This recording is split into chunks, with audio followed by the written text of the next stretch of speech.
Genetic engineering क्या होती है ये हम पूछेंगे दीपक से, लेकिन कैसे पीएलए इसका इस्तेमाल कर रही है, यानी पीपल्स लिबरेशन आर्मी जो चीन की कम्युनिस्ट पार्टी की सेना है, देश की सेना नहीं है, कम्युनिस्ट पार्टी की सेना है, वो कैसे कर रही है समझिए इसका इस्तेमाल। सैनिकों को शक्तिशाली बनाने के लिए चीन बायोलॉजिकल एक्सपेरिमेंट कर रहा है, और बायोलॉजिकल एक्सपेरिमेंट या बायोलॉजिकल इंफ्रास्ट्रक्चर चीन का कितना डेवलप है उसका उदाहरण आपके सामने कोरोना वायरस है।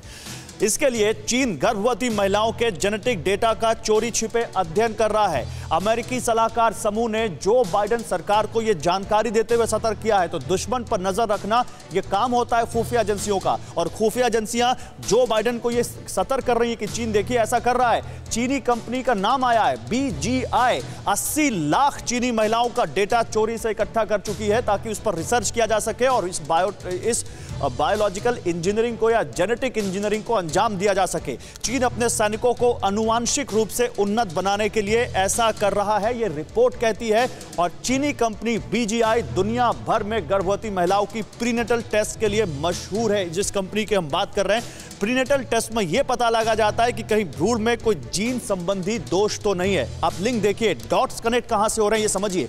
जीन डेटा में महिलाओं की उम्र, वजन, लंबाई और जन्म स्थान की जानकारी दी जाती है। आर्टिफिशियल इंटेलिजेंस के जरिए वो ऐसे मानव गुणों का पता लगा रहे हैं और उसके बाद उसको वो आगे बढ़ा रहे हैं। जेनेटिक इंजीनियरिंग से कैसे माला माल हो सकता है चीन, अब ये समझिए कैसे इसका बिजनेस भी किया हुआ है उसने। जेनेटिक इंजीनियरिंग के सहारे चीन आनुवांशिक रूप से उन्नत सैनिकों को विकसित कर सकता है और फिर उसको वो ऐसे सैनिक हो सकते हैं वो जिन्हें ऊंचाई वाले इलाकों में सुनने और सांस लेने में दिक्कत नहीं आएगी, जो अभी आती है। लद्दाख के रीजन में हमने देखा चीन के सैनिकों को यह दिक्कत आई। जेनेटिक छेड़छाड़ के बाद चीनी सेना LAC पर हड्डी गलाने वाली ठंड में टिक पाने में सक्षम हो सकती है। यह बहुत बड़ा खतरा होगा। इस डेटा के जरिए फार्मा क्षेत्र में वैश्विक दबदबा बनाकर भी चीन अकूत पैसा कमा सकता है, क्योंकि फिर आउटसोर्स भी कर सकेगा इस टेक्नोलॉजी को। खाद्य आपूर्ति को निशाना बनाकर अमेरिका के सामने नई चुनौती खड़ी कर सकता है चीन। तो मैं दीपक आपके पास आऊंगा। दीपक देखिए, ये सुनने में तो बड़ा खतरनाक लगता है, हालांकि अभी हकीकत से थोड़ा दूर है ये कहते हुए कर्नल RSN सिंह, लेकिन ये जेनेटिक इंजीनियरिंग होती क्या है, जरा हमारे दर्शकों को आप समझाएंगे, और ये कितनी संभव है। और चीन जिस पर कोरोना वायरस बनाने का आरोप लगता है, अगर वो कोरोना वायरस बना सकता है तो क्या ये भी कर सकता है? गौरव जी, देखिए जेनेटिक इंजीनियरिंग जैसा समझाऊं मैं आपको, तो जेनेटिक लेवल पर जीन्स के साथ में छेड़छाड़ करना या उसको इस तरह से मैनेज करना कि वो आगे चलकर हमारे हिसाब से हम चीज़ों को तैयार कर पाएँ।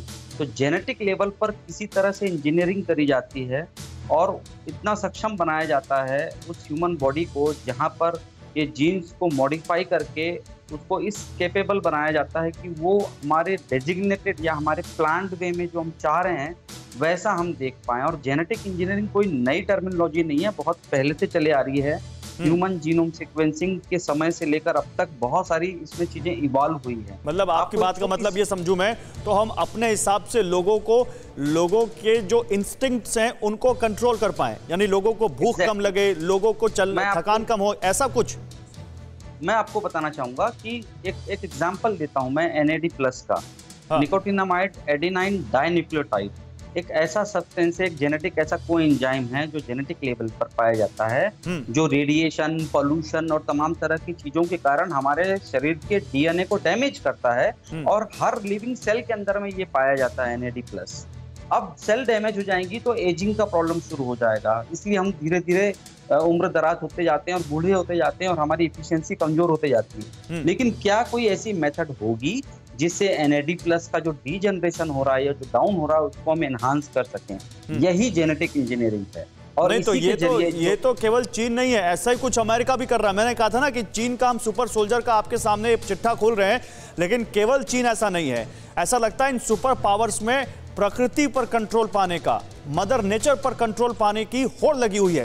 अड़ी सोमवार से शुक्रवार शाम 6 बजे सिर्फ TV9 भारतवर्ष पर।